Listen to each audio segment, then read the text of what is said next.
आज मी तुम्हाला दाखवणार आहे एकविरायचं मंदिर आणि प्राचीन लेणी.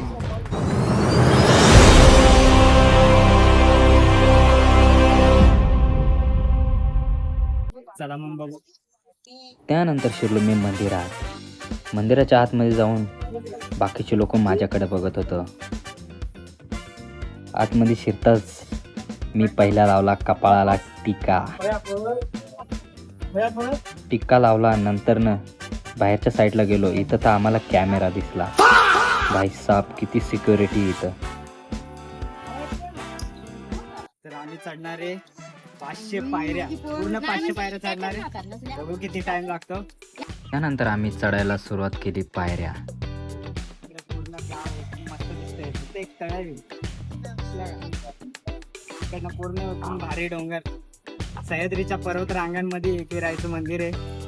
तर बघा वरती जाऊन कसं दिसते व्ह्यू.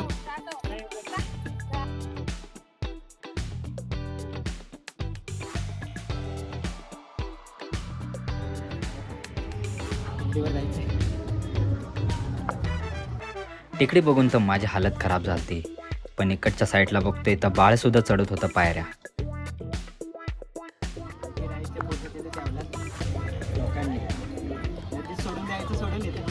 त्यानंतर आम्ही निघालो पुढं निघताच डाव्या साईडला तर भविष्य बघणारे बाबा होते.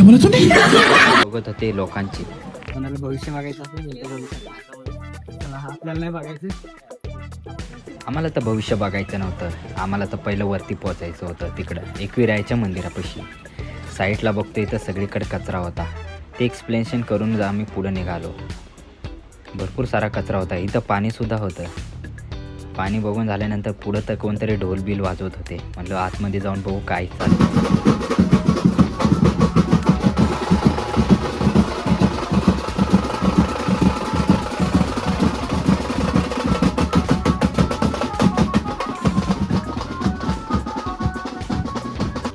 त्यानंतर आम्ही निघालो पुढं निघताच माझी तर हालतच खराब झाली.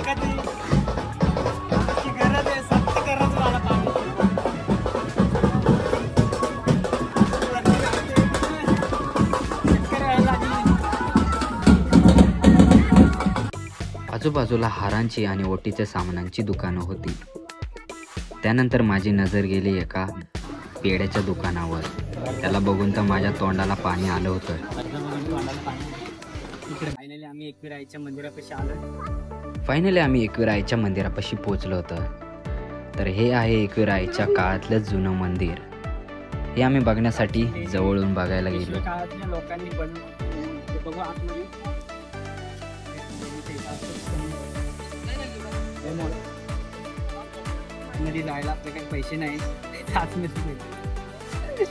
फायनली आमच्याकडे पैसे नव्हते तरी आम्ही खिशातनं काढून तिकीट काढली आणि निघालो लेणी बघायला. लेणीच्या आतमध्ये काय काय आहे ते सगळं आम्ही दाखवणार आहे. तर तुम्ही व्हिडिओ बघत राहा. लेणीच्या आत शिरतच होतं तर काकाने आम्हाला तर बुटं काढायला त्यानंतर आम्ही बुटं काढली आणि आतमध्ये निघालो. डाव्या साईडला तर भरपूर सारी गर्दी होती.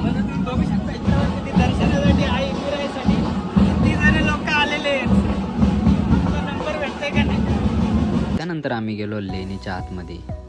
लेणीच्या आतमध्ये जाताच आम्हाला डाव्या साईडला मस्त मोठा स्तंभ दिसले. हा मोठा स्तंभ होता. इकडच्या साईडला तर कोरीव काम केलं तर मूर्त्यांचं.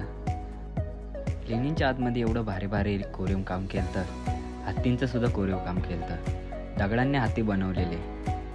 एवढं सगळं कोरीव काम माझं तर डोकं झालं होतं. असं कोरीव काम कोणी करू शकत नाही.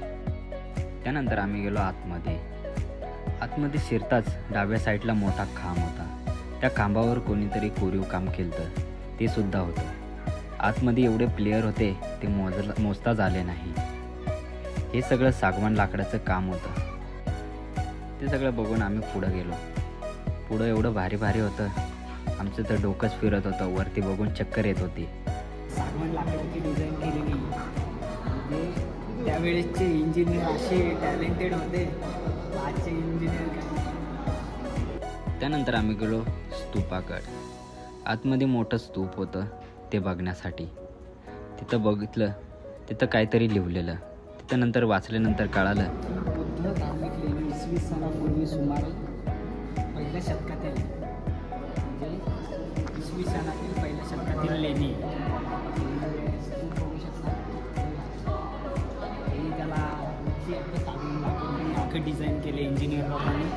पहिलेची इंजिनिअरिंग आणि आजची इंजिनिअरिंगमध्ये काय फरक वाटतो तुम्हाला कमेंटमध्ये सांगू शकता. आजूबाजूला एवढे मोठे मोठे प्लेयर होते, त्यांच्यासमोर तर मी चिमुकलाच दिसत होतं. प्रत्येक प्लेअरवरती काय ना काही कोरीव काम होतं. हे सगळं बघून झाल्यानंतर मी निघालो बाहेर. बाहेरच्या साईडला बघता बघता मला दिसालं मॉल बघून झाल्यानंतर ते कोरीव काम एवढं भारी होतं की ते मी एक्सप्लेशन करायला लागलो.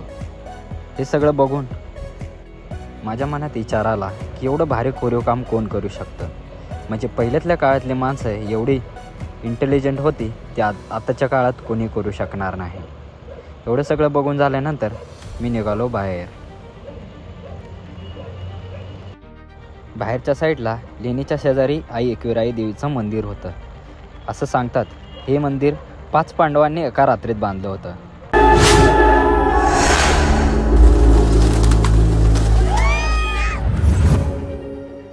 असं सांगतात ही देवी अग्रिकोल्यांची कुलदेवता आहे. या देवीकडं मोकळ्या मनाने काही पण मागितलं तर ते मिळून जातं. तर मित्रांनो, आज आपण बघितलं एकविराईचं मंदिर आणि प्राचीन लेणी.